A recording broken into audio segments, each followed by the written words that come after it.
Hi friends, ഞാൻ അൽത്തു കാസർഗോഡാണ്. അപ്പോൾ നമ്മൾ ഇന്ന് ചർച്ച ചെയ്യാൻ പോകുന്നത് മലപ്പുറത്ത് ആര് ജയിക്കും? പി വി അൻവർ ജയിക്കുമോ? അതായത് എൻ്റെ സാധ്യത പ്രകാരം പി വി അൻവറിനെ നമുക്ക് തള്ളിക്കളയാൻ കഴിയൂല. കാരണം എൻ്റെ കയ്യിൽ തെളിവുകളുണ്ട്. അതൊക്കെ ഞാൻ ഇവിടെ സൈഡിൽ വെച്ച് തരാം. ആദ്യം ഒരു കാര്യം പറയുകയാണ്, എനിക്ക് പ്രത്യേകിച്ച് ഒരു പാർട്ടിയുമില്ല. LDF ആയാലും BJP ആയാലും UDF ആയാലും ആര് ജയിച്ചാലും നമ്മളെപ്പോലെ മിഡിൽ ക്ലാസ് ഫാമിലിക്ക് നല്ല രീതിയിൽ ജീവിക്കണം, നികുതി ഒന്നുമില്ലാതെ നല്ല രീതിയിൽ ജീവിക്കണമെങ്കിൽ ആര് ഭരിച്ചാലും ഒരു പ്രശ്നവുമില്ല. നമ്മുടെ നാടിന് വേണ്ടത് നല്ല ഭരണമാണ്. അങ്ങനെ പറഞ്ഞ് ഞാൻ കാര്യത്തിലേക്ക് കടക്കുകയാണ്. അപ്പോൾ നല്ല രീതിയിൽ നിർണായകമായ ഈ ഇലക്ഷനിൽ പി വി അൻവറിൻ്റെ റോൾ എങ്ങനെയാണ്? എല്ലാവരെയും അട്ടിമറിച്ചുകൊണ്ട് പി വി അൻവർ ജയിക്കുമോ? അത് എങ്ങനെയാണ്? പി വി അൻവറിൻ്റെ വാക്കുകൾ നമുക്കൊന്ന് കേൾക്കാം. അതിലൂടെ ഞാൻ നിങ്ങൾക്ക് പറഞ്ഞുതരാം എങ്ങനെയാണ് പി വി അൻവറിന്റെ വിജയ സാധ്യത എന്ന്. ഓക്കെ, ജനങ്ങളും ആര്യാടൻ ഷൗക്കത്തും സ്വരാജും തമ്മിലാണ് മത്സരം. രണ്ട് പേര് പിണറായിയുടെ വക്താക്കൾ, ഒന്ന് തെളിഞ്ഞ വക്താവ്, ഒന്ന് ഒളിഞ്ഞ വക്താവ്. ഈ പിണറായിസം ഈ സംസ്ഥാനത്ത് ഉയർത്തിക്കൊണ്ടുവന്ന ഒരു വ്യക്തിയാണ് ഞാൻ. പിണറായിസം എന്താണെന്ന് കേരളത്തിലെ ജനങ്ങളെ പഠിപ്പിച്ചവനാണ് ഞാൻ. എന്തിനാണ് ഞാൻ ഈ നിയമസഭാ സാമാജികത്വം രാജിവെച്ചതെന്ന് പറഞ്ഞവനാണ്. ഇവിടുത്തെ മലപ്പുറം ജില്ലയിലെ ന്യൂനപക്ഷങ്ങളെ വേട്ടയാടുകയും അനവധിയായ കേസുകളിൽ ഉൾപ്പെടുത്തുകയും പാസ്പോർട്ട് പോലും എടുത്ത് ജീവിതം മുന്നോട്ട് കൊണ്ടുപോകാൻ കഴിയാത്ത വിധം വഴിയടച്ച് രാജ്യത്തെ ഏറ്റവും വലിയ ക്രിമിനലുകളുള്ള ഒരു ജില്ലയാക്കി ഈ ജില്ലയെ മാറ്റിയത് സുജിത് ദാസ് ആണ്. നോക്കൂ, പി വി അൻവറിന്റെ ആദ്യ പ്രചാരണം ഇങ്ങനെയാണ് പി വി അൻവറിന്റെ പോക്കെങ്കിൽ ഉറപ്പായിട്ടും അവിടെ പി വി അൻവർ ജയിക്കാൻ സാധ്യതയേറെയാണ്. കാരണം മലപ്പുറത്തുള്ളത് നമുക്കൊക്കെ അറിയാം, 80-75% വരുന്ന മുസ്ലിംസ് ആണ്. അപ്പോൾ അവിടെ നിലവിലുള്ള ഏറ്റവും വലിയ പ്രശ്നം മലപ്പുറക്കാരെ മിനി പാകിസ്ഥാനായി കാണുന്നു. അത്തരത്തിലുള്ള പ്രശ്നങ്ങളാണ്. അതായത് ഗോൾഡ് കടത്ത് കൂടുതലായി മലപ്പുറത്ത്. അങ്ങനെ വരുന്ന കാര്യത്തിനാണ് ഞാൻ എതിർത്തത്. പിണറായി വിജയനോട് ഞാൻ പറഞ്ഞു, മലപ്പുറത്ത് അങ്ങനെയൊന്നുമില്ല, എന്തിനാണ് എൻ്റെ നാടിനെ നിങ്ങൾ ഇങ്ങനെ പറയുന്നത് എന്ന് പറഞ്ഞാണ് ഞാൻ അവിടെ അടിയുണ്ടാക്കിയതെന്നാണ് പി വി അൻവർ പറയുന്നത്. നോക്കുക, ഈ പ്രചാരണം മലപ്പുറം അങ്ങേറ്റം എത്തിക്കഴിഞ്ഞാൽ ഉറപ്പായിട്ടും നിലമ്പൂരിൽ പി വി അൻവറിന് അതൊരു ഗുണമാകും. ഓക്കെ, ബാക്കിയും കൂടി കേട്ട് നോക്കാം. ആ ചോദ്യമാണ് പാർലമെന്റിൽ വന്നത്. അതിനു വേണ്ടിയിട്ടായിരുന്നു 12,000-11,000 കേസുണ്ടായിരുന്നത് വർദ്ധിപ്പിച്ച് 10,000 ഉയർത്തി. 3 വർഷം കൊണ്ട് 1,00,000 ചില്ലാനത്തോളം കേസുണ്ടാക്കി.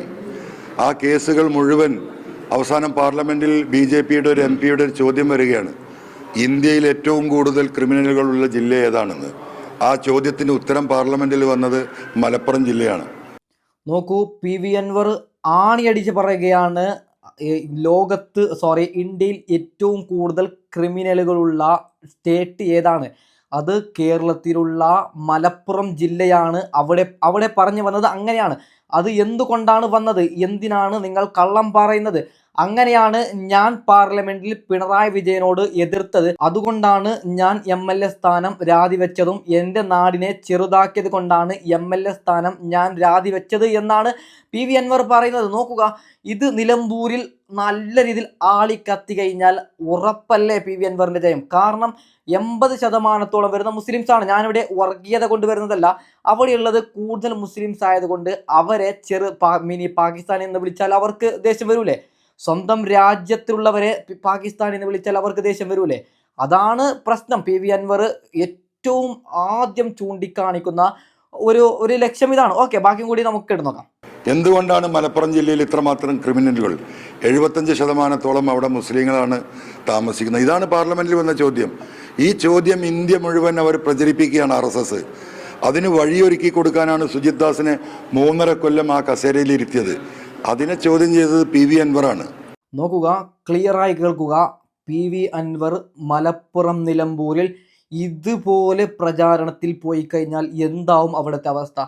കോൺഗ്രസിനും CPM-നും ഒരക്ഷരം പോലും മിണ്ടാൻ പറ്റൂല. കാരണം ഇവിടെ കോൺഗ്രസ് വോട്ട് പിടിക്കുന്നത് പിണറായി വിജയന്റെ വികസനം പറഞ്ഞുകൊണ്ടാണ്.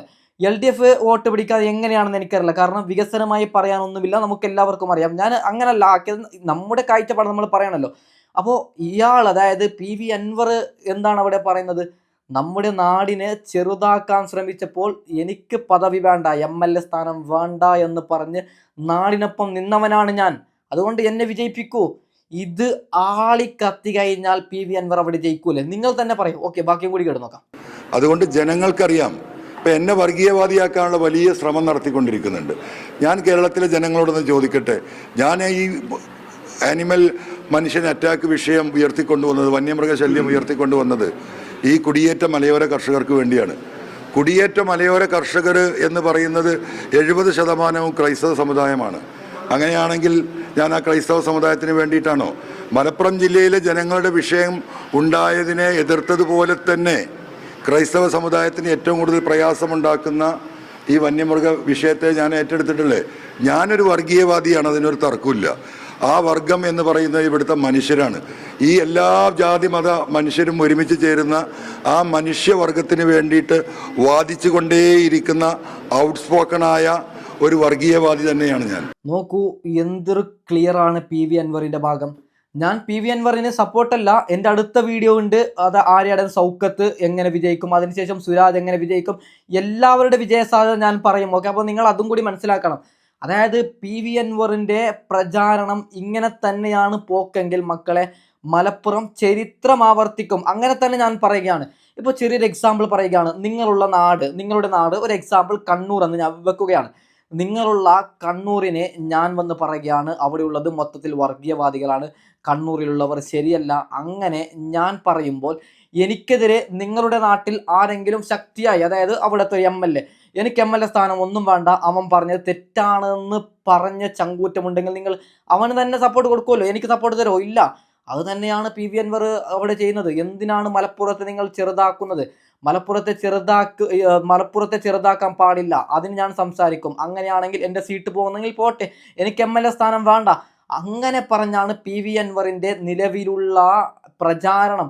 ഇതെങ്ങാളം മുന്നോട്ട് പോയി കഴിഞ്ഞാൽ നിങ്ങൾ ചിന്തിച്ച് നോക്കുക, നല്ലൊരു ഭൂരിപക്ഷത്തോടു കൂടി അവിടെ PV അൻവർ ജയിക്കാനുള്ള സാധ്യതയാണ് ഞാൻ പറയുന്നത്. ഓക്കെ, ഞാൻ നിങ്ങൾ നോക്കൂ, എനിക്ക് സമയം കിട്ടിയാൽ മറ്റന്നാൾ പെരുന്നാളാണ്, 2 ദിവസം കഴിഞ്ഞാൽ ഞാൻ LDFൻ്റെ സാധ്യതയും ആര്യാടൻ സൗക്കത്തിൻ്റെ എല്ലാം ഞാൻ വിടും. എനിക്ക് പ്രത്യേകിച്ചിട്ട് ഒരു പാർട്ടിയുമില്ല, സാധ്യത മാത്രമാണ് ഞാൻ പറയുന്നത്. ഓക്കെ, PV അൻവറിൻ്റെ മാസ് വീഡിയോയും കൂടിയുണ്ട്, അതും കൂടി കണ്ടിട്ട് നമുക്ക് ഈ വീഡിയോ വൈൻഡപ്പ് ചെയ്യാം. ഓക്കെ, PV അൻവർ അടിപതറാത്ത ആർജവത്തിന്, തലകുനിക്കാത്ത ധീരതയ്ക്ക്, അനീതിയുടെ ഇരുൾക്കോട്ടകളെ വാക്കിന്റെ വജ്രസൂചികൾ കൊണ്ട് പിളർത്തിയ ജനനായകന് നാമം PV അൻവർ. നിലമ്പൂരിന്റെ വികസന നായകൻ, കേരളത്തിന്റെ വിപ്ലവ നായകൻ, ജനപ്രിയ രാഷ്ട്രീയത്തിലൂടെ ഒരു നാടിന്റെ ഭാഗധേയത്തെ മാറ്റിമറിച്ച ജനപ്രതിനിധി, അരുതായ്മകളോട് സമരസപ്പെടാനാവാത്തതിനാൽ അധികാര കസേര വലിച്ചെറിഞ്ഞ് പച്ച മണ്ണിലേക്കിറങ്ങിയവൻ PV അൻവർ. നേരിന്റെ കാവലാൾ, നാടിന്റെ നായകൻ. അടിസ്ഥാന വർഗത്തിന് നീതി ഉറപ്പാക്കാൻ അവർക്കൊപ്പമുണ്ടാകും. അനീതിയുടെ ഗർവഗോപുരങ്ങൾക്ക് മുന്നിൽ നെഞ്ചു പിരിച്ച് ഇവിടെ തന്നെയുണ്ടാകും. നിലമ്പൂരിൽ തന്നെ അൻവർ വരും, അൻവർ തുടരും. The legend is back. The man, the power, the mission, PV Anwar. നോക്കൂ, PV അൻവറിൻ്റെ പോക്ക് ഇങ്ങനെയാണെങ്കിൽ, അതായത് PV അൻവർ ഉന്നയിക്കുന്ന കാര്യങ്ങൾ നല്ലൊരു ക്ലിയറും ക്ലാരിറ്റിയും ഉണ്ട്. ഞാൻ എന്തുകൊണ്ടാണ് എനിക്ക് അധികാരം വേണ്ട എന്ന് പറയുന്നത്? പിണറായി വിജയൻ എന്ന് പറയുന്ന സർക്കാരുമായി അതായത് പിണറായി വിജയൻ ചെയ്യുന്നത് തെറ്റാണ്, അതിന് ഞാൻ നിൽക്കുന്നില്ല. അതുകൊണ്ടാണ് ഞാൻ ഈ കസാര വേണ്ടാന്ന് വെച്ചത്. ഞാൻ പറയുന്നതല്ല, അൻവർ പറയുന്നതാണ്. ഇങ്ങനെയാണ് അൻവറിൻ്റെ പോക്കെങ്കിൽ മക്കളെ, മലപ്പുറം നിലമ്പൂർ ചരിത്രമേതും. അപ്പോൾ ഏതായാലും അവസാനം കൂടി ഒരു കാര്യം പറയുകയാണ്, എനിക്ക് പ്രത്യേകിച്ച് ഒരു പാർട്ടിയുമില്ല, ആര് വന്നാലും നമ്മളെ സംരക്ഷിക്കുന്നവർ വരട്ടെ എന്ന് പറഞ്ഞുകൊണ്ട് ഞാൻ വീഡിയോ വൈൻഡപ്പ് ചെയ്യുകയാണ്. Okay, by.